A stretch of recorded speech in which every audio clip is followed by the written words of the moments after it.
Hey there, welcome back to the table. So we're getting ready to continue. It's now the enemy's turn. And one of the things I was looking up was when we switched stage and went to stage 2, the stage 1 cards went away according to the rules. But there's a tricky thing that I was confused about. Excuse me. And I was trying to look it up. And I think my worst fears are coming true. But I'm trying to figure out, what did I do with the cards? So when the stage 1 cards went away, I put them somewhere. Oh my gosh, what did I do with them? Oh, darn it. Okay, I gotta pause and find where I put those cards. Okay, they are found. They were over here, turned over.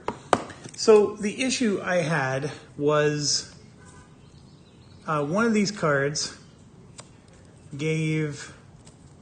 The encourage card here gave an extra might to each rat until the end of the round.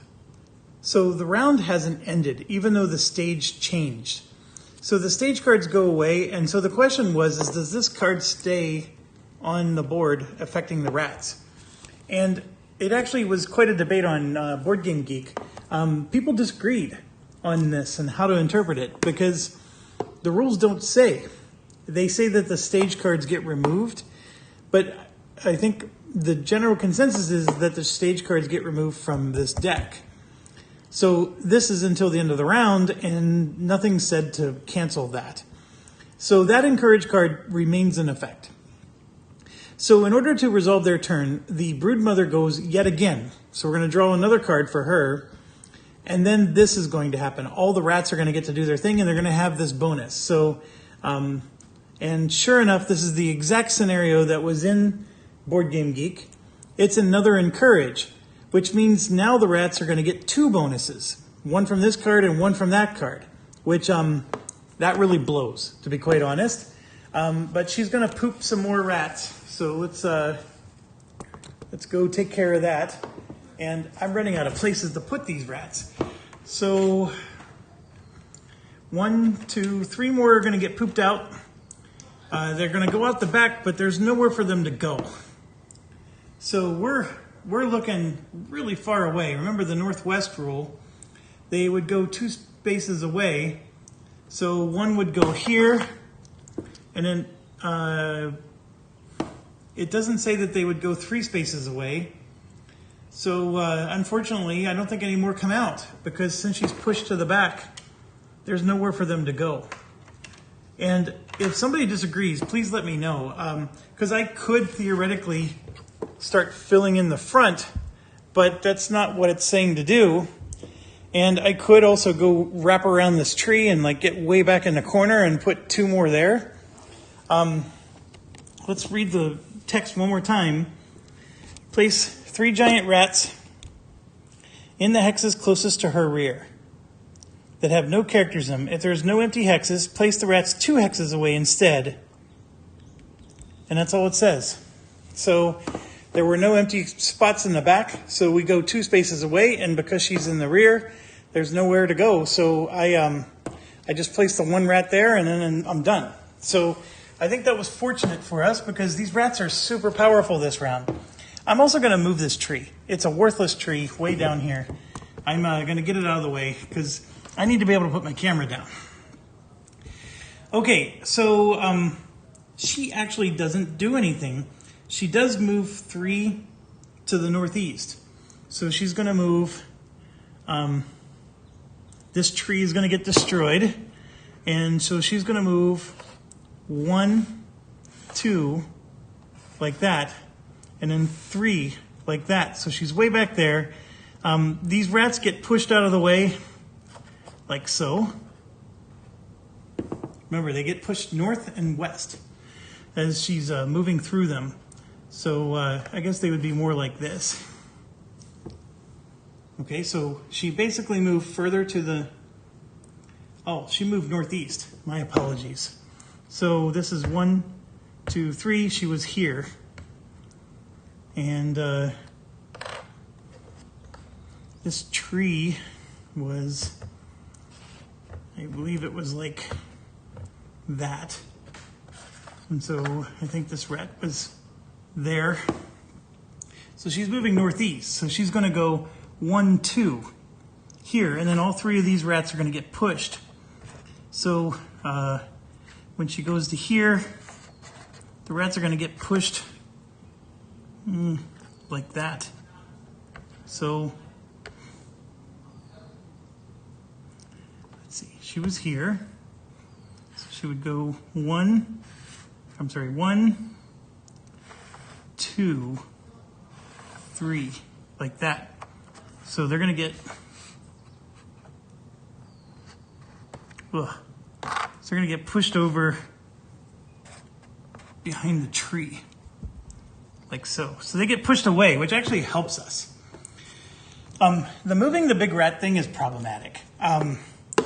It might actually be better because the rat is like this. So it's taking up those spaces. And so as we move, this is the center of the rat. It's going to move 1, 2, 3. So it's going to move all the way to here. And see, anything that it touched gets pushed along the way. And maybe next time we're going to remove the miniature and we'll do it that way. Because it's very problematic to figure out where the rats are going. But okay, her turn's done. She actually didn't attack. And when she moves like that, she actually is turned around. So she's facing the other way. So her back is towards us. She doesn't reorient. I will check that to make sure. And then, of course, all she did was encourage the little rats, which are called giant rats. They now have basically 2 extra cards that they're going to draw. So the giant rats move 6 and then target their enemy. So moving 6 is a lot of spaces. So they're going to swarm the crap out of us. So let me look up the rule and the orientation of the broodmother, and I'll be right back. Okay, so the rules are pretty helpful here. One thing, if the broodmother moves through a rat all the way through, the rat moves out of the way and then resumes back to its normal position. So they only get pushed if it's where she finishes her move. So only the ones that are moved to make space for her when she finishes her move actually do the move. The other thing is if she hits the edge of the board and has more movement points left, she actually bounces like a ping pong would bounce off of a wall. And so she'll literally reflect like, or light off a mirror or something like that. So she would actually bounce, and then she is facing northeast, and that is true. She turns her back towards us. And she would actually start facing southeast if she actually bounced off the top of the board. In her case, she had exactly 3 spaces to move because we counted the middle space, right? And we moved 3 from the middle. And so she's fine and she's there. Those rats only get pushed, like I said, where her final destination is. And so that's another thing we got to factor in. And so I'm really glad I read this because I forgot that aspect of it. So it's a bit of a pain in the butt, but I wouldn't know how else they could possibly do this. So now the giant rats are going to move, and remember the northwest rule, and they're going to swarm our characters. And our warbear is nowhere near tanking, which is her only job in this whole mission, and she's not doing it. So let's figure this out. So here we got 1, 2, 3, and 1, 2, 3. This one's further west than that. So this rat is going to come in from the northwest. Right? So then we go to this one, and it's the same deal, 1, 2, 3, 4, and 4. So we're going to come in and target the one on the west. This one, 1, 2, 3, 4, 5. And then this one, 1, 2, 3. And 1, 2, 3, 4, 5. 1, 2, 3. This is actually 4. And then this one that was here would go here. So we actually have 2 different characters being targeted there. All right, so then we go to this guy, and we have 1, 2, 3. And then again, 1, 2, 3, 4, 5, but we'll target Andrew. this one, 1, 2, 3, 4, 5, 6, or 1, 2, 3, 4, 5. So the bear is being targeted. And then I'm assuming the bear would be targeted again. And then this one, 1, 2, 3, 4, 5, 6. It's not even going to get to them. This one, 1, 2, 3, 4, 5, 6. Yes. So that's our situation. So the war bear is targeted by 2. The penitent is targeted by 3, and Andrew is targeted by 3. So that's how we got to do it. And I'm going to first look at the penitent, see if he has any more guard cards. I don't think he does. He does have revenge. And of course the sweep is going to be pretty handy when you got all those rats near you. So he only has 3 cards left in his hand. So nothing for him to do there. So let's start with, well, let me look at the war bear real quick.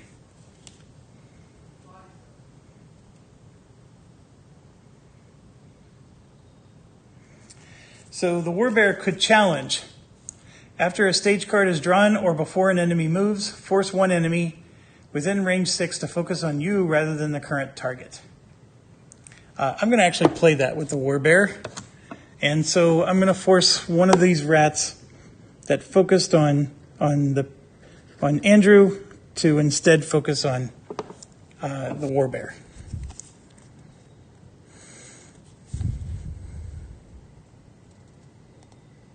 Yeah, that's what we're going to do. Okay, so that is done. Where the heck? All right.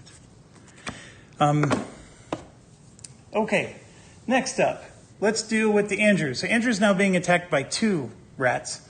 And remember, they combine their might and strength. So we're going to look at Andrew's cards here. And Andrew is going to play one of these for, we're going to do this one to add 2 shields to him. We definitely need the 2 shields. So that's a 3. And I just want to show how this works. So the 3 goes over here where the 3s are. But see, there's 2 cards here. So then it's going to trigger, what do you call that? Battle flow. So now both of these cards are going to rest here. But it doesn't keep triggering unless I played another card there. But we got our 3 cards moved to the 2 as a result of doing this defensive maneuver. And now Andrew's only holding on to 2 cards here. So it is possible we're going to run out of cards and have like no actual cards to play, which that's problematic. So the 0 card will always be in his hand, but that's it. Okay, so we triggered that. We gave him 2 extra defense, so now he's at 4. So the giant rats normally just draw 1 and 1, and there's 2 of them. So it'd be 2 and 2. But now we're adding 2 more. So every rat is drawing 1, 2, 3 yellows and a white. Since there's 2 of them, that means 6 yellows and 2 whites. Holy buckets. Well, here's the 2 whites, and then here's the 6 yellows. 1, 2, 3, 4, 5, 6. Our only hope is a lot of them are blanks. All right, so let's do the whites first. So those are 2 points of damage. And then we have a blank, a 2, a blank. The crits don't matter. A 3 and a 1. I actually don't even know why they have crits on the monster cards. There must be some in-game mechanic that relies on that, but they don't actually draw extra for crits. So 3, 4, 5, 6, 7, 8. Remember, our defense was 4, so that means we took 2 points of damage. So Andrew goes from 5 down to 3 health. So that was a lot of damage, but it could have been so much worse, folks. So I'm really glad that turned out like it did. I'm glad that we drew the 1 rat away to the war bear. Okay, so that's done. And now we're going to move to the penitent. So the penitent has 3 of these, and you saw how bad it was with just 2. So now we're going to decide, are we going to play a defense? And we absolutely are. I think we should do the shield bash and get the 3 defense here. Oh, we had another option. Hold on. We had 4, and they had exactly 8 damage. We're going to play this. That puts us to 5. Okay? So by moving our defense up to 5, Andrew didn't take 2 damage. He only took 1, because 8 divided by 5 is just 1. So this 3 hit points remaining moves back up to 4 hit points remaining. So we just saved him 1 hit point by doing that. And then we also have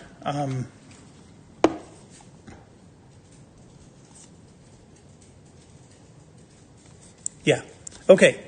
So we're going to play this one for the Penitent, and that is a 3 for 3 defense. So we're now up to 7. And so just like before, these 3s are going to trigger battle flow and go down to there. So he's up to 7 defense, but he has 3 rats around him. So with 3 rats, he's getting 1, 2, 3 of these. Sorry, the camera got a little wonky there. And then he's actually getting 9 of these. 1, 2, 3, 4, 5, 6. And then we're going to have to shuffle.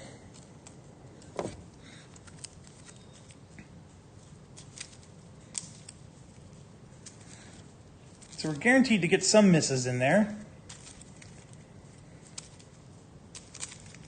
Then 7, 8, 9 is 3 more. Holy crap, is that a lot? So he's at 7 defense right now, which I'm glad. He can up it to 8 if he wants. Let's see what he gets here. So first off on the whites, he has 2, 3, 4. We haven't drawn any blanks for the whites yet.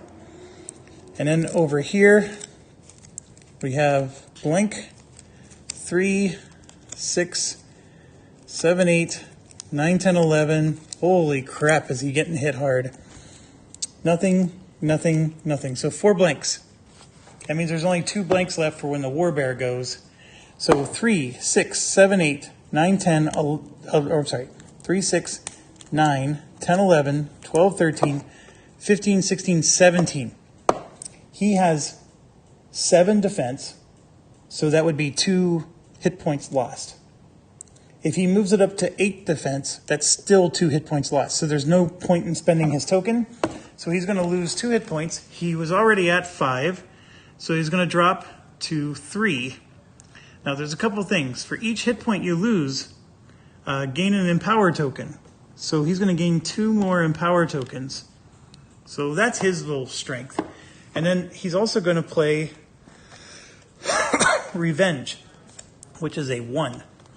After you lose any hit points from attack by an enemy, make the same or other adjacent enemy lose 1. And so he's losing because of a mob, which makes this interesting. And he's losing 2 hit points, so that means he kills 2 of the rats. That's my interpretation. If you guys disagree, let me know. I mean, it says make the same or another adjacent enemy lose 1. So he's being attacked by 3 adjacent enemies, and it says any hit points. Make the same or another lose 1. Well, he's losing 2 hit points, so that means that 2 of them are going to lose 1. That's my interpretation of it. Let me know if you disagree. And so that means, since each rat has 1 health, he killed 2 of the rats. That's what that's going to do. And then the other thing is it's going to trigger battle flow, and these cards are going to come back to the 0 spot. So which 2 am I going to kill? Well, I'm going to kill the 2 that are up here. No, I'm going to kill these 2 right there. So done and done. Okay, so now we move to the war bear. The war bear has 3 of them around it, and we are going to choose Ironhide, which is this one. Yes, we're going to choose Ironhide, which gives him 3 more defense, and that's going to trigger a battle flow for us. So these 2 cards are going to move to the 1 position, and yes, that's it for him, or her. I keep saying him. It's a bear. It's hard. I keep forgetting it's a female bear. Okay, we're probably going to end up reshuffling these yellows. My apologies. Here's the 3 whites. gets 9 of these. 1, 2, 3, 4, 5, 6, 7, 8, 9.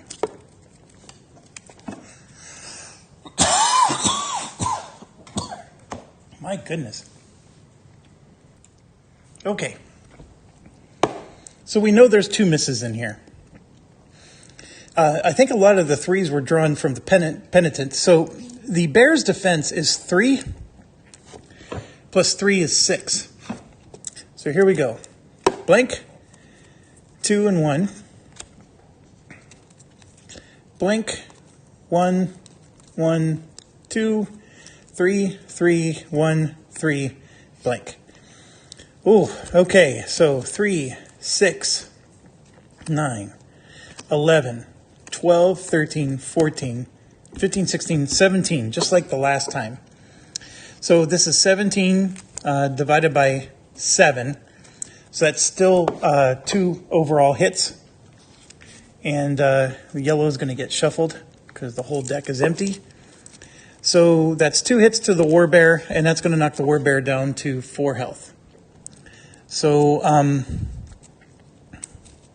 don't think there's anything. Oh, no. It was 17 divided by 7. We did have the ability to ignore one of the might cards, which I could have removed one of the 3 and made it 14. In fact, I'm going to do that. And that's going to trigger another battle flow for these 2 cards. So you might be thinking, okay, well, 14 divided by 7, that's still 2 hit points, Jeff. But we have this token. So we can play this to make it turn into an 8. And by turning that into an 8, we now only lost 1 hit point. So the warbear is down to 5 health instead of 6. All right. I think that some of the strategy with this game is you got to be really creative with how to manipulate this math. And the armor is so crucial. And that's the reason why I wanted 2 tanks, because you just saw the kind of hits that we took. And a character like Andrew, who only has 2 armor, really doesn't stand a chance against that. So that ends the encounter. So we're at the end of the round. These encourage cards go away. So the stage 1 card goes over where the other stage 1 cards are. And then this one, of course, gets discarded. And then we always get to see what the next one coming is. And it's burst. So she's going to poop, move 3 more, which is going to cause a reflection. She bursts the rat closest to an Oathsworn. As it dies, it creates a toxic cloud. Ooh. And then it's going to attack targeting all enemies in the template of that toxic cloud. Wow. Okay, that's not a good one. So one of the things we can do is if we can destroy 2 more dice, we can make that card go away. Although we destroy 1 dice, that card's happening, I guess. Okay. So now we're back to the beginning. So we're going to do refresh. So starting with the warbear. So this is all he has in his hand, but these 2 0 cards also come into his hand. So she is going to have 3, and she's going to regen 6. 2, 4, 6, like so. Right? And the warbear still has a falcon with her. And then there's still a falcon, by the way, on the broodmother. And there was a falcon could have done some things to her, but we'll wait. Do those later. So the huntress, Jagiria, has 5 cards in her hand, and then the 0 cards coming back. And then, of course, is going to get 6 regen for a total of 6. And then the Andrew is going to regen 7 for a total of 7. And Andrew gets no cards back. And then coming over here to the penitent. The penitent is going to regen 6 for a total of 8. and the penitent is going to get 3 cards back, and then have 4 in the hand. You can see there's a whole bunch of juicy ones sitting there at the 2. So if we could figure out how to play a 2 and then a 1, we can actually make this stack move to there, and then that stack move to here, and then we'll get all of our cards back next round. So that's some of the strategy, is you got to do that as well. Okay, we got a lot of little rats. We want to go after the big rat. We are nowhere close to done. I mean, we did destroy 2 of the dice. We still have 3 more to go. This is definitely, this is not easy. So who goes first? Great question.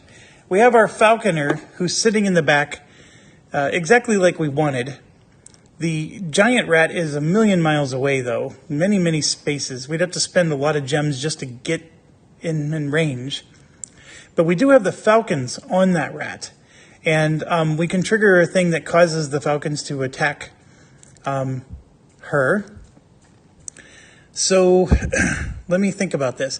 I think I want to start the warbear first.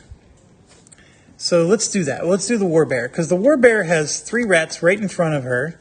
And she happens to have this, right? So area of effect, she's going to draw for damage once, and then it's going to be applied to all 3 targets. She only needs to damage each of them once, and they have a shield of 2. It's right here. So basically 2 damage is all she has to draw, and then she would kill all 3 of them. And then it says add 1 damage for each enemy hit, attack once, and apply to all. So she really only needs to draw 1 damage. And then, you know, she basically gets to add 1 damage for every enemy hit. She's hitting 3 enemies. So they're guaranteed to be killed as long as she just doesn't draw a blank. It does cost 4 gems, and it's a 1. Now, she happens to have cards in the 2 position that she would like to bring back, but unfortunately, she has no 2 cards. There's no 2. She could play this one, which lets her battle flow 1 card, but it's only 1 of those cards, not both of them. So this will cause the 2s to come back, which are here and here.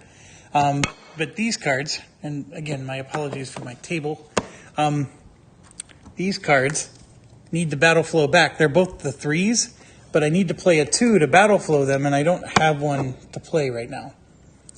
So we are for sure going to do the swipe, and by doing that, it goes here, which is going to cause all 3 of these cards to move to the 0 spot.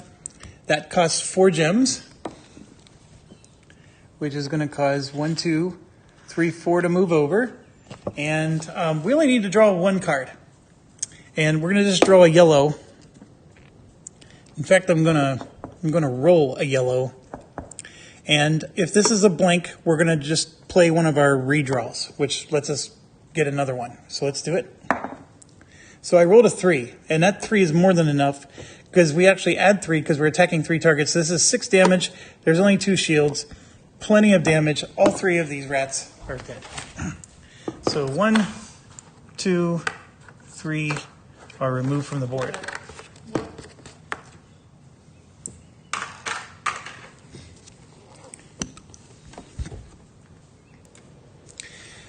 All right, so we can play the Feral Blow, which would refresh our might decks, let us reshuffle them. That would cost 2 gems. Or we could play this one for 3 and give out some Empower tokens. And then it lets us move 2 spaces. So I may want to do this just because I need to get closer to the rat. That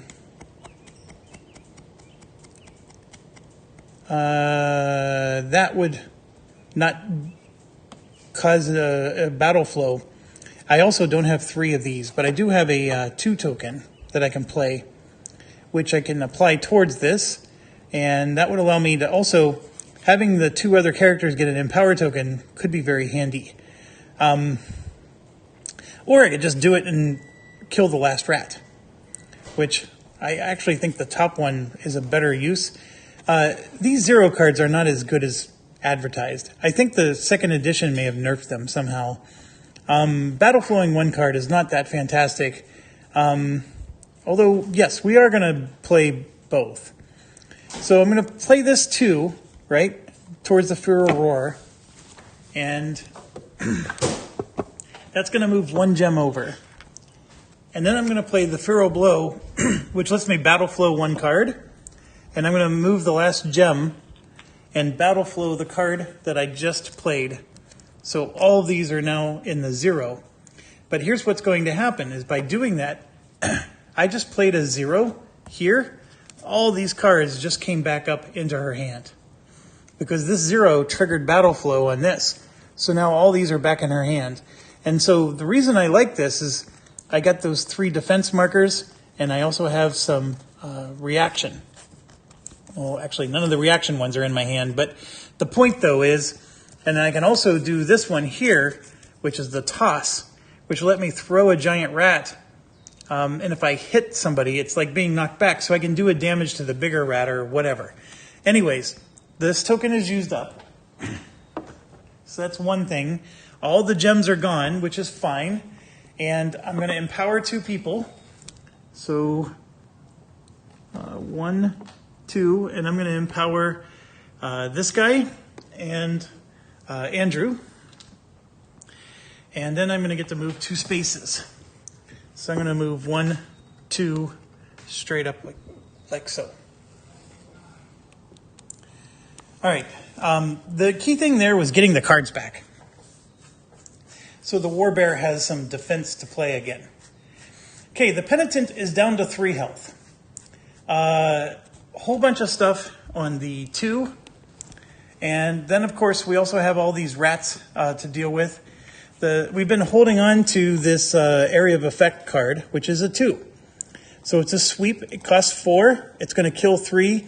The Penitent right now has 2 of them in front of him, and if you kill any enemies, you get to move 2. Then attack once and apply. So a little bit different than the War Bear one. The War Bear was able to add extra damage. In this case, you get to move 2 spaces as long as you kill somebody. So we're going to spend 4 and come over here. 1, 2, 3, and 4. And then this is going to go in the 2, which is going to trigger battle flow. So all of these are going to move over to the 1, like that. And we now have to resolve an attack. So this guy does not have any yellows. So he's only rolling 1s. And remember, I need to do 2 damage to kill. So if I get a blank, I'm in trouble. So I'm going to roll 3 dice. I'm not sure I want to draw cards. Actually, let me think about this. The deck of cards looks like this. We have 1, 2, 3, 4, 5 blanks gone. There's only 1 blank in the whole deck. Wow. So I'm just going to draw 2 cards then. So 1, 2. And if one of them's a blank, I can just do a redraw. And there we go. We got 3 damage, more than enough to kill them. I don't need to roll for this. So the 2 rats are dead. Up to here. We just killed both of these. And then he gets to move 2 spaces. And he will move. I want to reorient this to represent how it's facing. So I want to get to its left side. There's the rear, and then there's the left side. Or if I go to the right side, then I can start attacking the core. So here's where it gets interesting. This is the rear. I think if you're here, you can attack the rear or the side. But that's 3 spaces away. This would just be the rear. So I guess he's up to the rear. That's all he can do. All right, so those 2 movement points, though, are huge because we're not done. We have 4 crystals left, and we have these cards in our hand, and we have 2 1s here.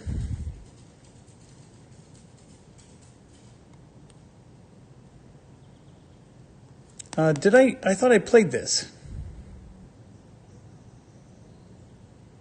because that caused 2 of them to die. So if I did, this should be discarded in the ones pile. So I only have these 2 cards in my hand. Oh, I know. I empowered it and I battle flowed it, so that's why it's back in my hand. Okay, so I can do this, which costs 3. There's a straight up attack, and I think that's all I need to do. This is also a straight up attack. This lets me add my defense to Andrew or somebody. And then of course this, I'm going to just do a straight up attack, and I'm going to do the, I'm going to do the revenge one. Well, no, it doesn't matter which one I do, because everything's coming back. I'm going to do the guard. So we're going to do this one. It costs me 3 of my crystals. So 1, 2, 3, moving over. And it goes on the 1, which is going to cause all these cards to move to the 0. And then we're going to play our 0 card, and that's going to cause everything to come back. At least I think that's what we're going to do. So, anyways, we're going to do that, and then I get an attack. So I'm attacking the rear of the rat, and it's a 3 here. And I know that there's only 1 blank in the entire white deck. And I have 1, 2, 3, 4 cards to draw, and I'm going to draw all 4. And because I have a reroll, I got empowers, so I can empower these.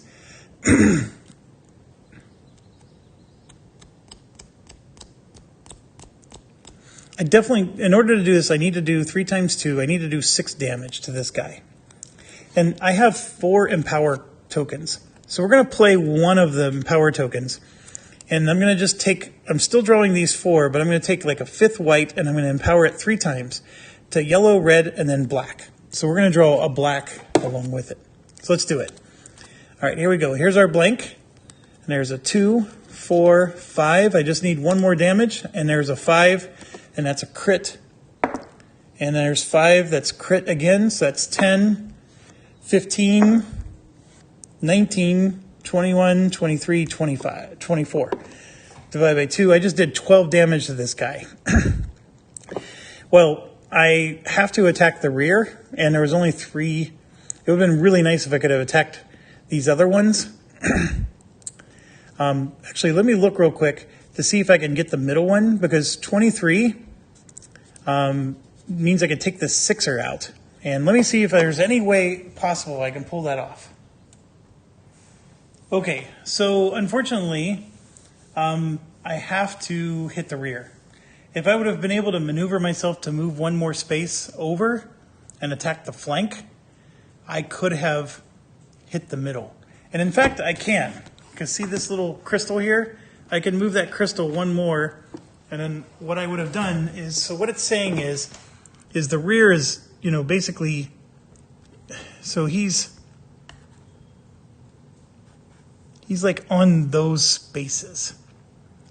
So the rear of the rat is like 1, 2, and 3.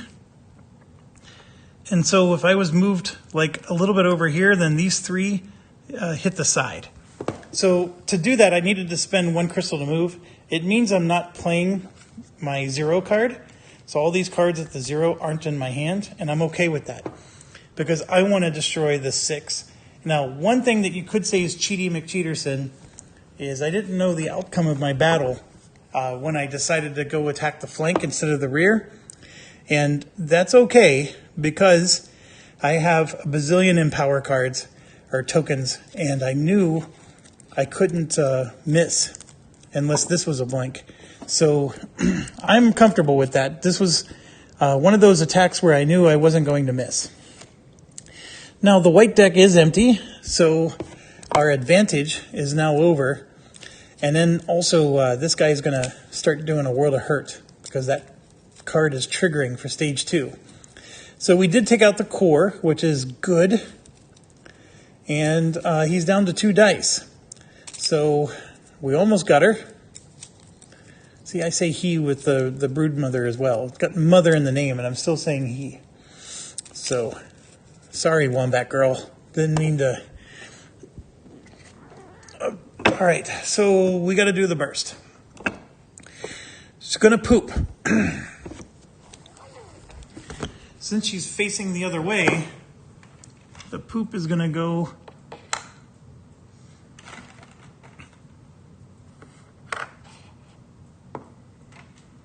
there, there, and there. Those are the 3 in the rear. This space is not quite open. In fact, as much as I like the miniature, it's annoying. Let's put this on. So there, you can see exactly where the rat is. So when I move my 1 extra space, I should be here instead. Or I could do it like this. So that way, it's real easy to see which space. Actually, I like that. I like that a lot. So by putting that underneath the rat, I can see exactly what spaces are occupied. Okay, I do. I like that. And she's facing this way. So there she goes. She pooped more rats. She's going to move 3 to the northeast. So again, we count the middle. And the middle is currently here. There isn't a space here. It looks like there is, but there isn't. So she's going to bounce and go 1, 2, 3, and end her turn here, which means that this tree gets destroyed. The penitent does not move because she moved through the penitent, and she is facing this way, so her rear is there. So she then bursts the rat closest to an Oathsworn. So there's this rat. This Oathsworn is her target. And so that's who she's trying to hit. So she's going to burst this rat right here. And it creates a toxic cloud template. So we're going to turn this over to a toxic cloud. And everything fell apart. That rat. And then this is the Knights That Say Knee. It's just a flesh wound. Okay, so 4 damage attack, targeting all enemies in the template. The Toxic Cloud remains in play. At the start of every encounter phase, any enemy in the template also suffers this attack. So the same exact attack. All right, let's fix the Knight Who Says Knee.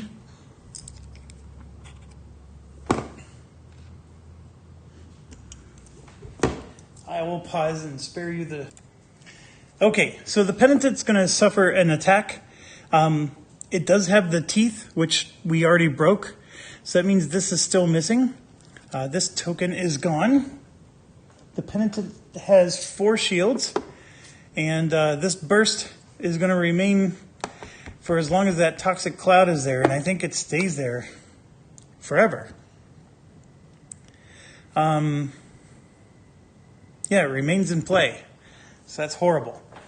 Okay, so Penitent's going to take an attack. I did not get my cards back, so the Penitent only has these 2 cards. This one is a 1 damage shield.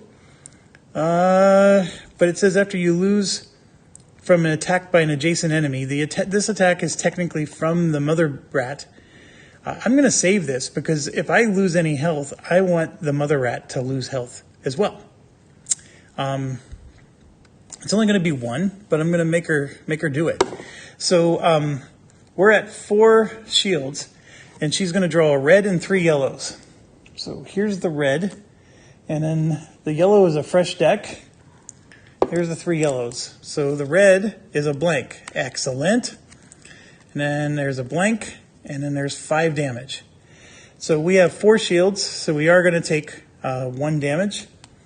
Had I played that card, I would have been able to prevent damage. I do have a shield, but mind you, folks, oh, you know what? There was something I could have done, and this is the mistake of controlling 4 characters. Look at this. I have all these Animus tokens. So I could have done this, taken 2 tokens, and then played my 0 here, which will let me refresh might decks. So I would do that. And then I would have gotten all my 0 cards back. Okay, and so once I got all my 0 cards back, I would have played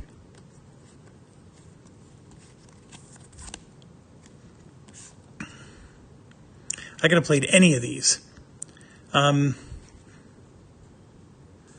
So for example, that would have added 2 shields to me. The big one is the shield bash card, which would have added 3. So yeah, I would have played that one. So we would have put the 3 here, like so, and as a defense, and then yeah, I wouldn't have taken any damage at all. So my apologies, and I know that's a retcon, and it's knowing that I would have taken a damage, but we're near the end, and you have to use up all your tokens or you lose them. And I had 2 of those Animus tokens. So by doing that and then refreshing the might deck, that spent both of these tokens, like so. And that's what allowed me to get all these cards back. And then it also lets me reshuffle my yellows and my blacks. And my reds. So, doing that right now. Because we drew some of the critical hits and stuff from the black deck. And then also from the red deck. I think the yellows was a mixed bag. So now we have all fresh decks if we want to draw from our cards.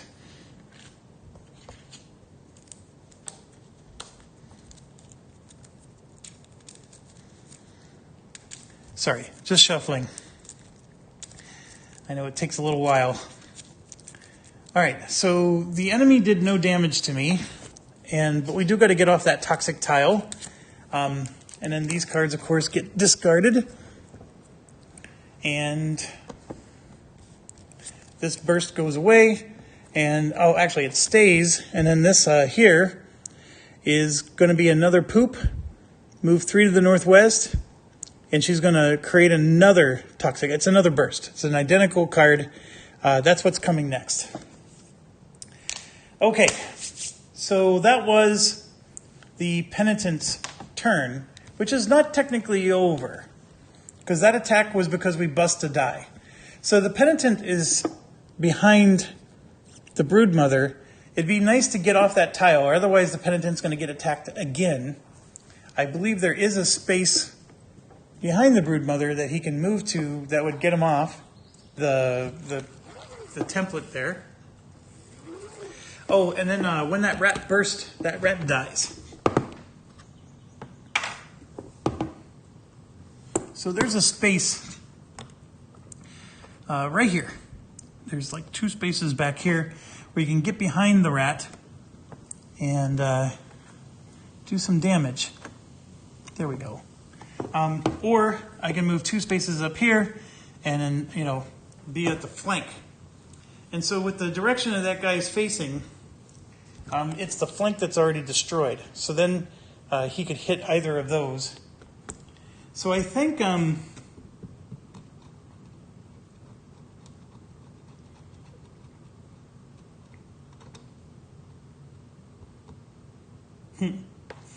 so I got another token that can give me 2 more crystals. I do not have to say my turn's over, just because out of crystals I can grab 2 more. So if I did grab 2 more, what am I going to do? I'm looking real quick.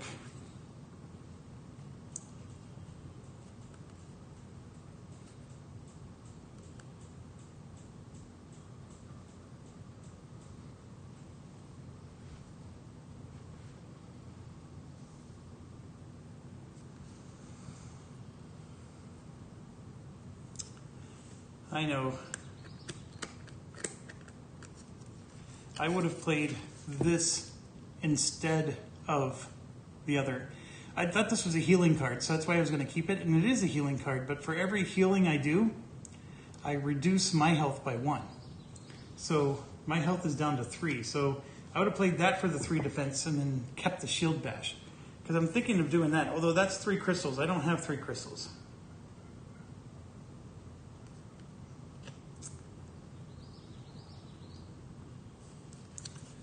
So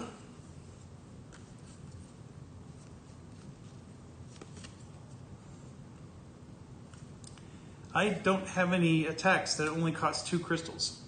So as much as I want to give myself 2 crystals right now to do an attack, none of my cards help me. Actually, no, never mind. I'm going to go back to the way I was. The shield bash is as originally planned, because look, this one here costs 2 crystals and it lets me do an attack. So I will do that, and then that lets this battle flow to there. I will spend my 2 crystals token and I will do an attack, and I'm actually going to attack that rat. I'm staying on the toxic cloud, and I have to attack the 3 because that's the closest. And again, I can only draw white, but I have 3 empower tokens. And so I'm going to just do 2 empower, and I'm going to make both of those whites into 2 blacks. And there we go. So there's 6 damage, divided by 2 is 3. So that destroys this die. So that die is gone, and what that just did is that is now the 4th die gone. And so it's going to trigger stage 3. So this burst never happens. And in fact, all these cards are gone. The toxic thing stays. So we got the stage 2 stuff gone. And discard this. So now we get out stage 3. Got to get these yellow back. All right, let's shuffle, shuffle. And yes, this rat is angry. And now he's going to attack stage 3. Retreat. So she's going to poop. She's going to gain 1 shield for the rest of the encounter. So she's going to now have 3 defense instead of 2. And then she's going to attack, and then see the little worm symbol? That's the rear. Oh, the tail. It's not a worm, it's a tail. So we have that symbol exposed, so that means she's going to get a penalty again. Targets all adjacent enemies. Draw once for all damage. Move forward to the nearest board edge. She will stop at any board edge reached during this move. Okay, so this is happening right now. She gains 1 shield. We can represent that multiple ways. I think the best way would be to just replace that 2 there with a 3, like that. So she's a little tougher. She is going to turn towards us and attack. So she's now facing the penitent. And at the end, she is going to move towards the edge of the board, which is just 1 space, like so. And so when she does that, she's moving that way. So that's the way she's going to end. Like right now, while she's attacking, she's facing me, but that's how she's facing at the end. And the side that's exposed to the penitent is actually the side that still has health points. But we're going to go ahead and do the attack. Again, let's see, we use both of these tokens. She is going to attack with a red and 3 yellow. Holy buckets. 1 second. I have a malfunction with my cards.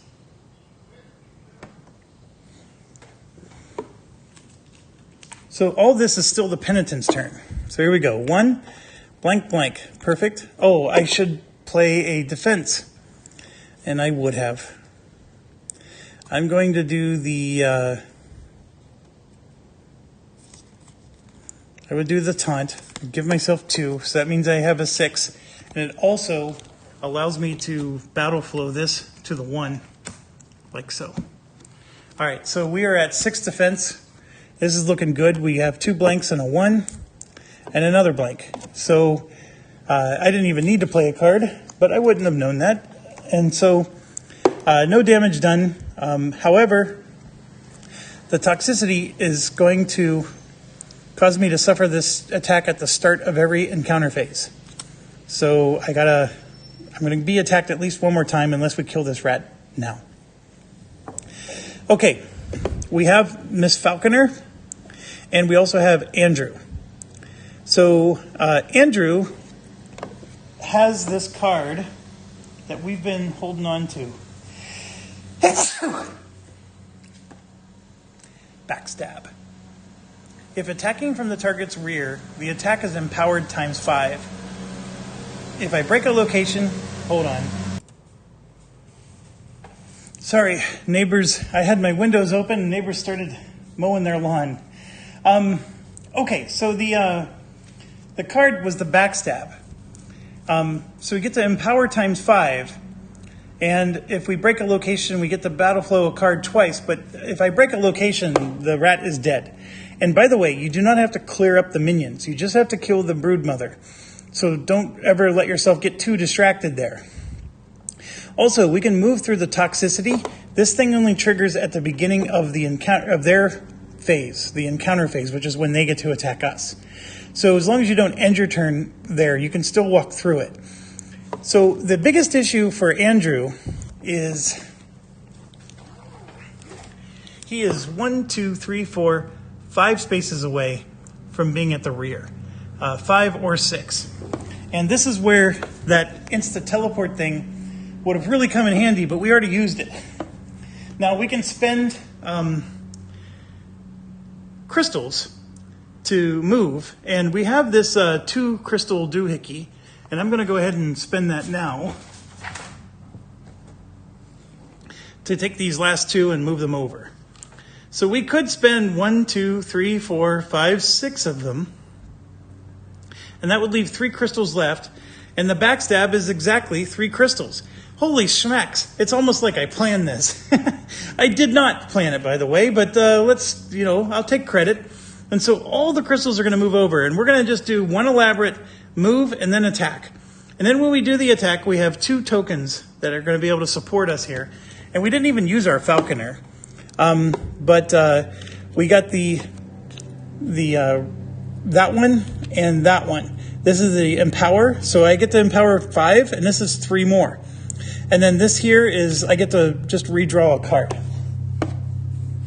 Now, one of the things is you can always swap characters, and I may change our falconer. I'm not sure how much I like the falconer after I've been playing it.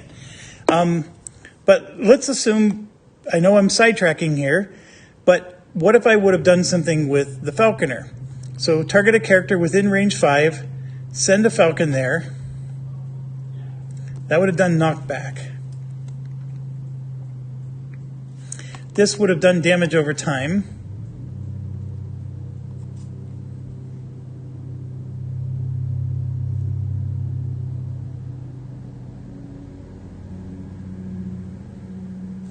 This one, target enemy within range 5, send a falcon to the enemy, the falcon attacks the target.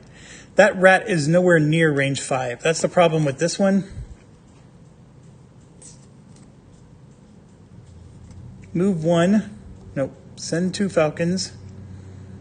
Any enemies within range 5 with a falcon on. So again, I have to be within range 5. So I could have done some nice falcon attacks. I would have, in order to be within 5 of that rat. Sorry for the shaky camera. So he's 1, 2, 3, 4, 5. I'd have to get here. So 1, 2, 3, 4. I would have to move 6 spaces to be within range 5. And the number of crystals is 2, 4, 6. I could have used my 2 animus to make it 8. So I could have done that. I could have moved the spaces and had 2 left over. And the card I was looking at was Flight of Feathers. See, that cost 4. So that would have been no bueno. No bueno at all. This one only costs 2. And yes, the falcon would have attacked.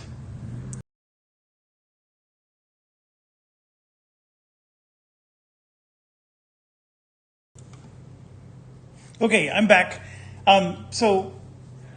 Sorry, that phone call took quite a while.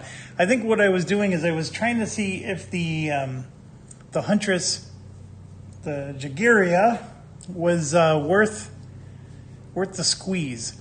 And the answer is sort of. Because she's so far away from the rat right now, she's not as helpful. And yes, her turn this time would be a little on the minimal side.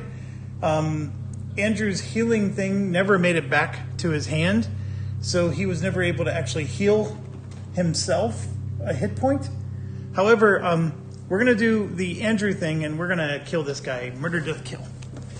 So 1, 2, 3, 4. Actually, it only costs 5 to move there. I think we said 6.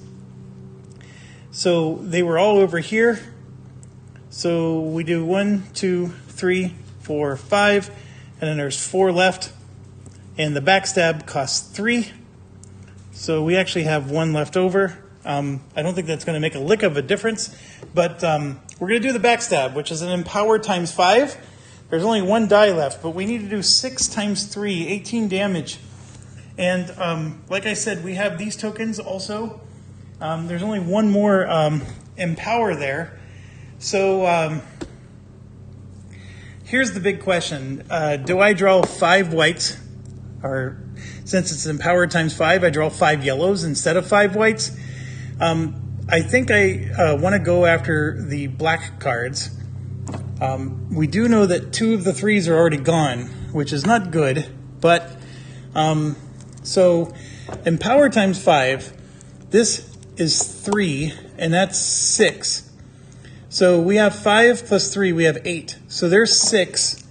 And then I could do 2 yellows, or I can do 1 red for 7, 8. So I can draw just those 3 and then hope I get 18 damage. I don't think that's possible. So then I'm looking at adding whites to it. Remember, I only have 1 reroll. This is huge, because if I fail, all kinds of bad things are going to start happening here.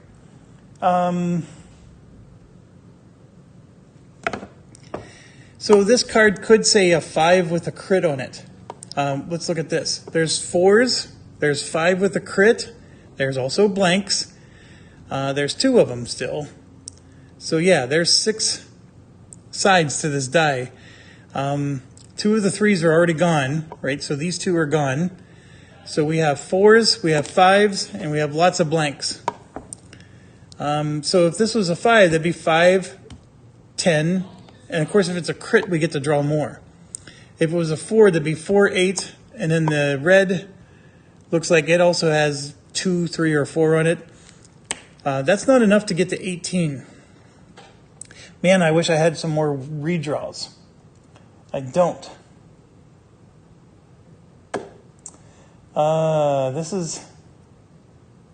This isn't going to be enough. I don't think I'm going to get 18 damage out of this.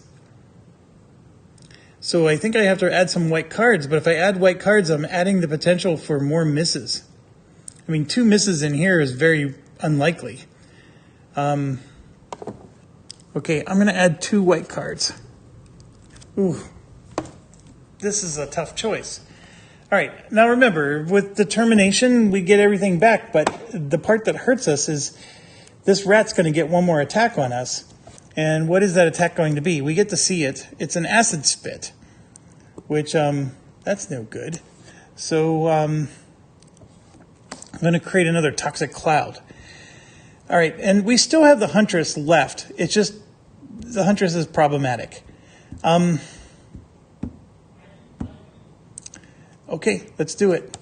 So there's one of the blanks I was worried about. So now none of these can be blank. So we got 2 damage there, and there's a blank. Oh, come on, I'm so sorry about that. 3 more, and there's a crit. So let's roll for the crit. That's 4. So that's 9, 12, 14. And I'm going to redo this because I do have 1 redraw. So we're going to draw another red and see what it is. And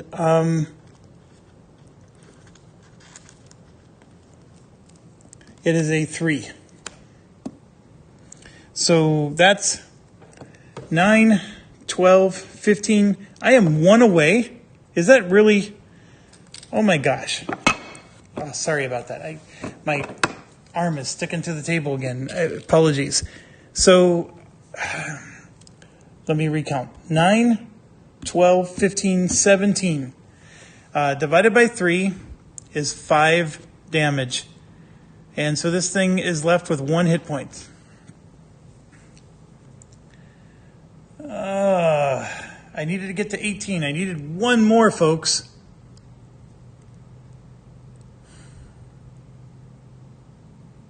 Well, you know what? All's not lost. We still have the Huntress.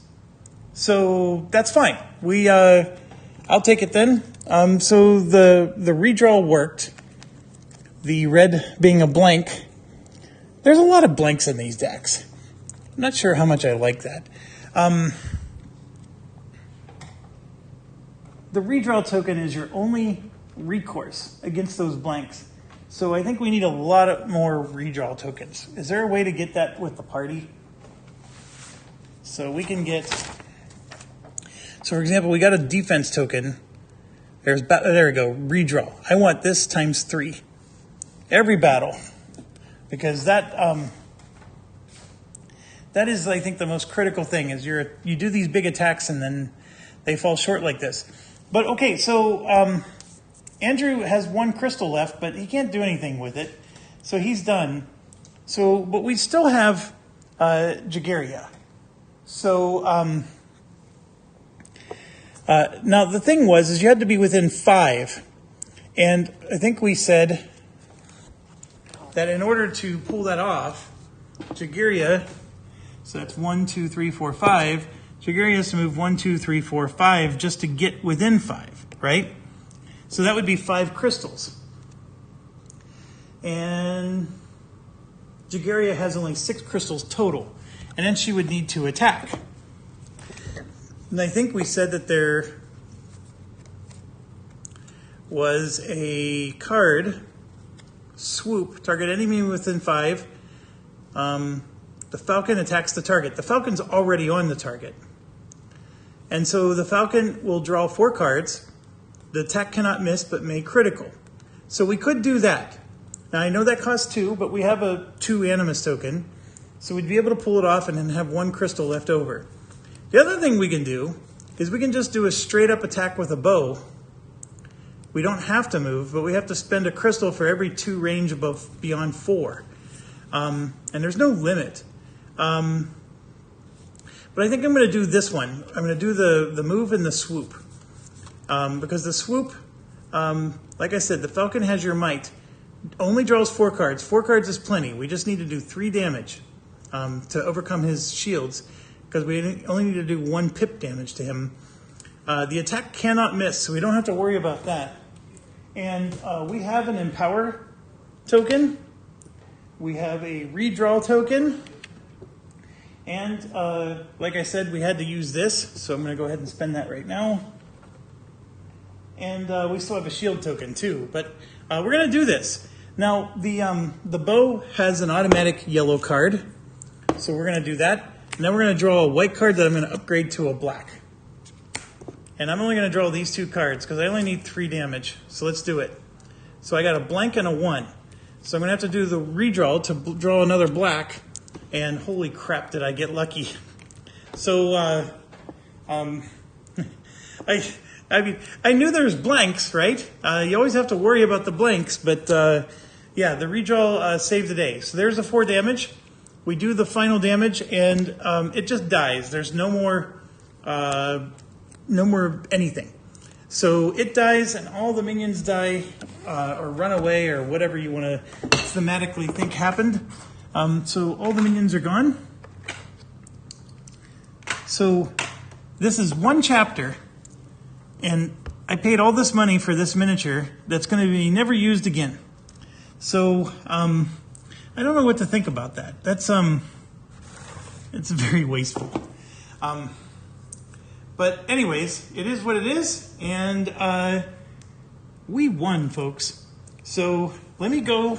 I gotta go grab. So all these little markers are going to go away. Because remember, it was use it or lose it. And then I got to go grab my my iPad because we got to do the victory. So I'm just grabbing the markers and putting them away. The Penitent, I think, earned his money. The Warbear, I'm sort of thinking I would have liked to have the blade instead of the warbear, just because the warbear doesn't have a lot of attacks. But as far as tanking goes, the warbear did its job. So I can't complain about that. In fact, the warbear did a great job tanking, which was exactly what we hoped. The penitent did a great job of secondary tanking. Oops. All right, so these cards are also never going to be used again, because these cards only exist for the rat. So the broodmother and everything that goes with it. So let me pause. I'll be back, and we're going to do our victory dance.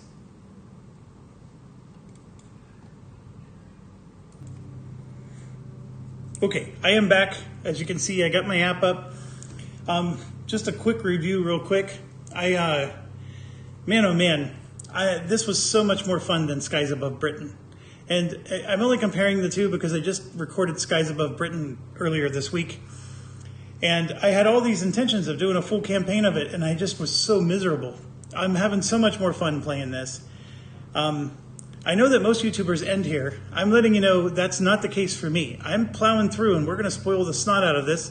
I mean, I might eventually get bored and quit or whatever, but I'm not like other YouTubers where, you know, I'm just going to get out my one set of videos and then rake in the cash. First of all, I don't make any cash, or not much at least, for this, and so that's not the option.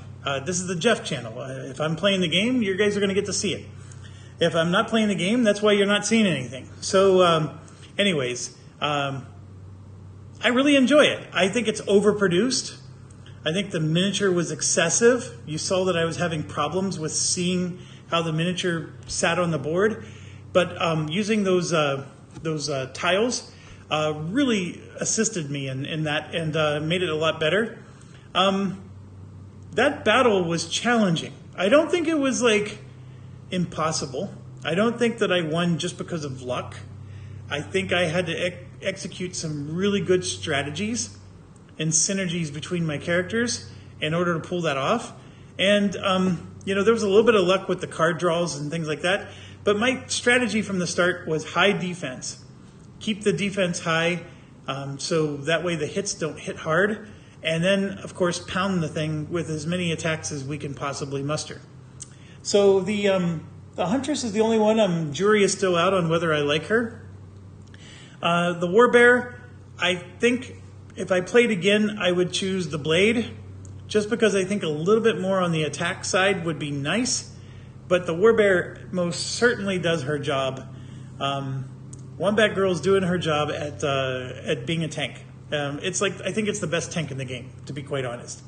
The Penitent is, to me, the MVP, with maybe Andrew being second.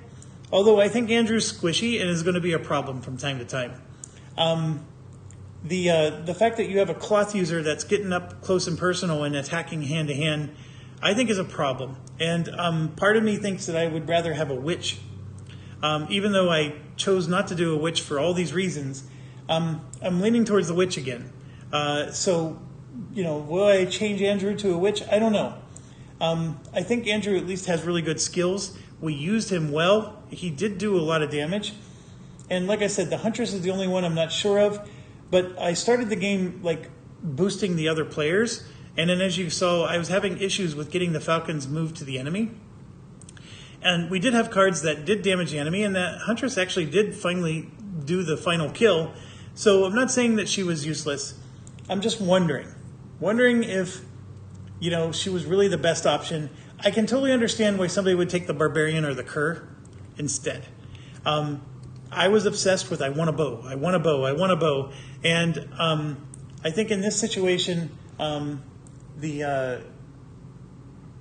you're giving up the bow, but having a Barbarian or a Cur, I think might have been more helpful. But then again, they also have horrible defense values. So anyways, enough of that. Let's get rocking here. All right, I think we did the instruction already. Continue to the epilogue. All right, epilogue. With the screeching finally silenced, the mass of rotted fur lies still, Taking no chances, you hack off the broodmother's head and burn the body. The deepwood may snuff out the flames, but it will at least consume this corruption. In the den, you find several items of value.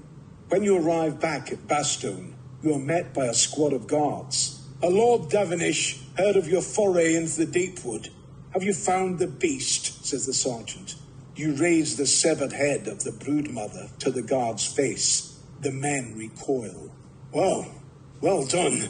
I've been instructed to give you this iron in payment, and to tell you the Lord Davenish would meet you tomorrow morning. He has paid for your lodgings at the Broken Oak Inn during your stay. I would suggest retiring there now, as his lordship will not suffer tardiness tomorrow. You hand the guard the head and take the iron. All right. So we get 2 iron each. So that is 8 more iron. I am taking that very gladly.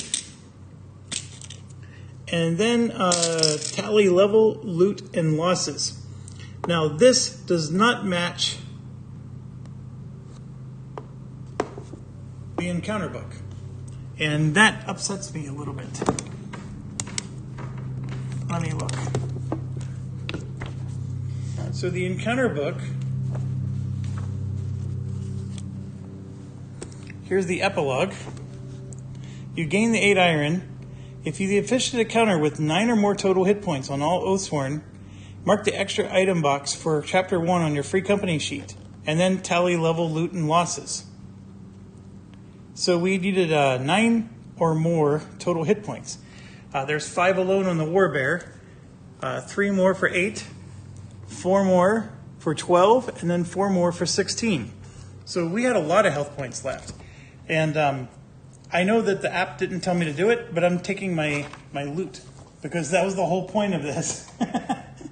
And so I don't like the fact that the app doesn't show what's in the book, because now I don't trust the app anymore. But maybe the app will give it to me after I finish this. I don't know. That's the thing that has me really annoyed. So anyways, tally level, loot, and losses means we got to get out the encounter rulebook, and we go to the section where that happens. And basically, just to give you an idea, we gain a level. We're going to replace the item deck, which is Chapter 1, with Chapter 2. We're going to take 3 cards from the Chapter 2 deck after we shuffle them. And then we're going to gain 2 unique items from the Chapter 1 deck.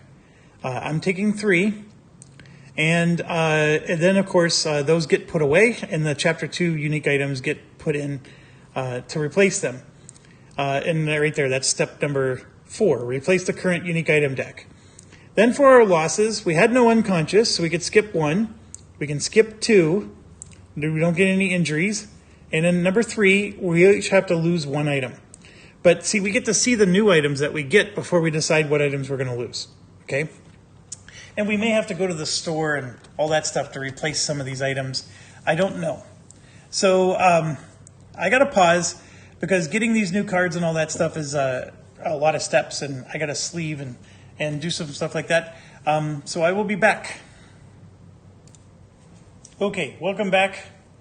So I have the unique cards right there in front of us, and I'm shuffling right now the 2 common deck. Got those sleeved. I know I need to grab the Chapter 2 monster cards, but we'll do that for the next video. So for this particular video, got to get these shuffled, and then if I remember correctly, we're drawing 3 of each. We're drawing 3 of these, 2 of those, and then 1 more because the epilogue told us to, even though the app did not. So let's start with 3 of these. 1, 2, 3. We got a dagger, which is not very helpful because Penitent cannot use daggers.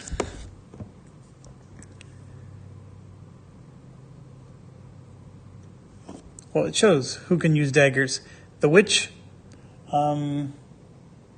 Okay, so I could give this to Andrew. When you critical, you get to battle flow 1 card. It's not that awesome.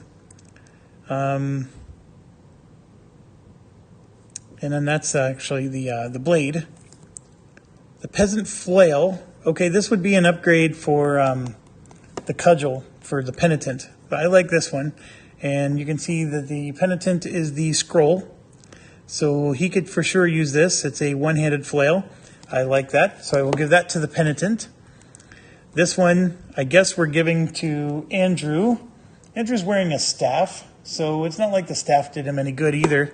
Oh, Jesus. We got another one of these. Well, they sell for 1 gold.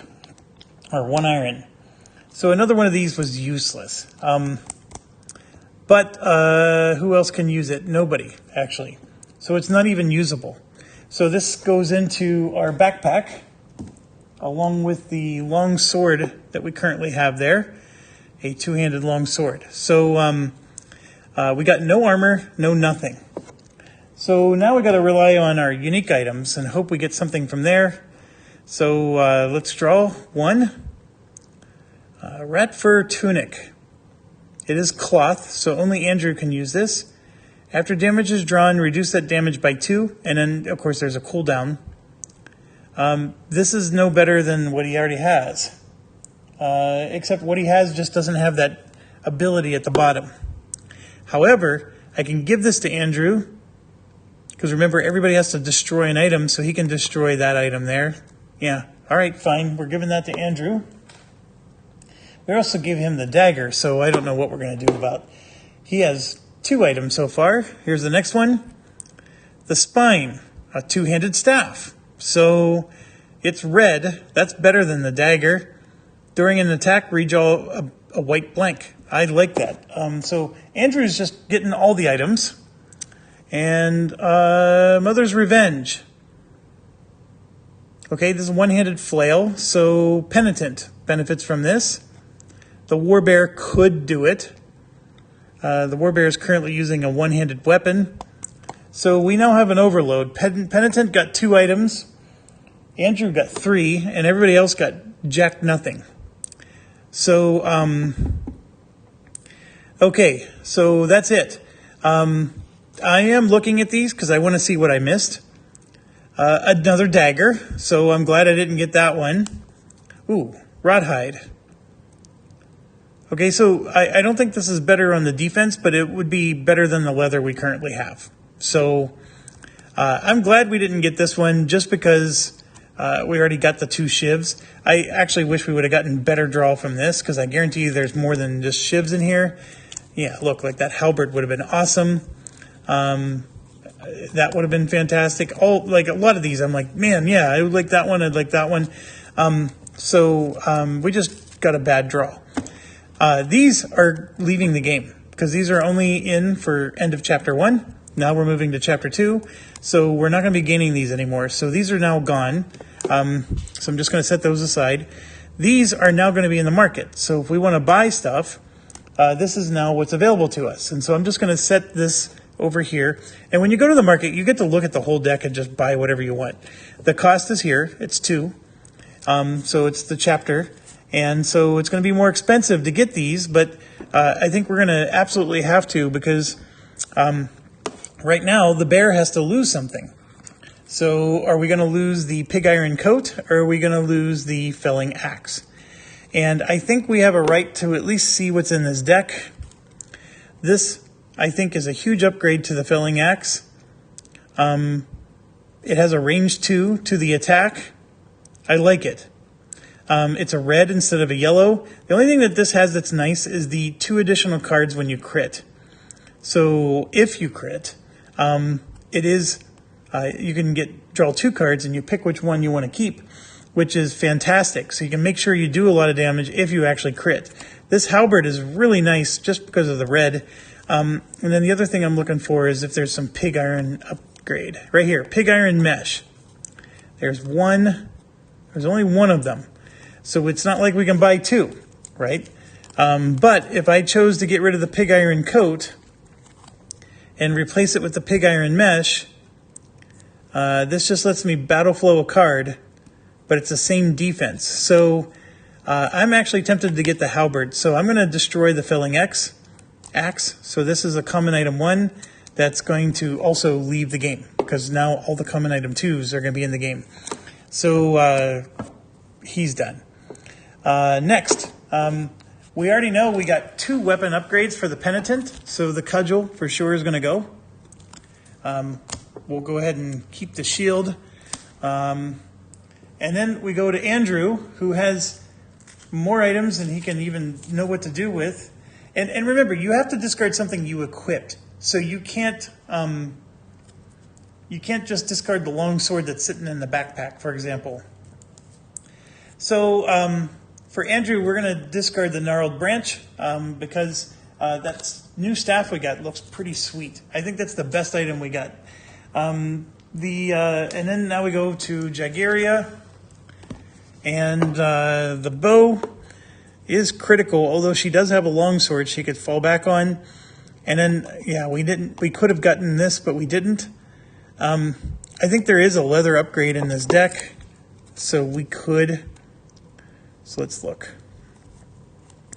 All right, this bow is identical to what's here, so we could replace it with identical.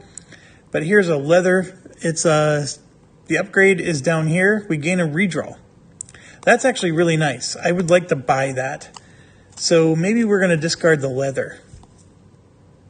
Yes, we're going to discard the leather.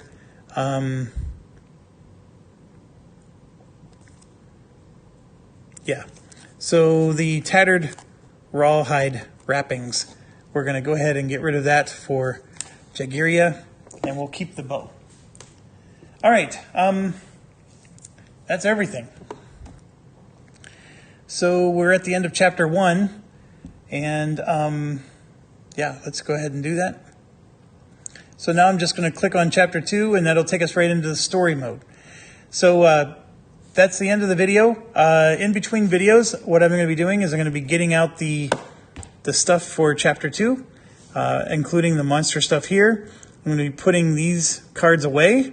We already got the market cards out for chapter 2. We're going to shuffle all of our combat decks, and yeah, then we're going to just jump right into it. So thanks for watching. Stay awesome.